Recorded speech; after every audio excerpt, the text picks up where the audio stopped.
nagbigay ng isda sa mga pusa. Ayan mga friendship, oh, maraming isda. Matutuwa ang mga pusa.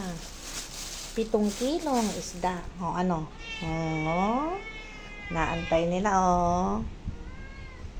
2, 4, 6. Dito sila. Yung iba, nasaan? Oh, inaantay niya yung isda. Naamoy nila. Alam nila.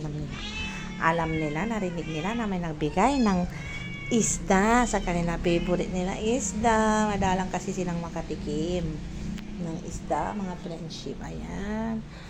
Medyo nag-frozen kasi kaninang umaga ito binigay. Ngayon nilagay ko muna sa freezer para hindi masira. Tapos lilinisan ko ngayon kasi wala akong time kanina. Mayroon akong trabaho. Mapapagalitan ako pag inuna ko itong nilinisan. Pagagalit si madam. Kaya ngayong gabi ko lilinisan. Na nag-frozen. Oh, hindi na makaantay. Lilinisan pa natin.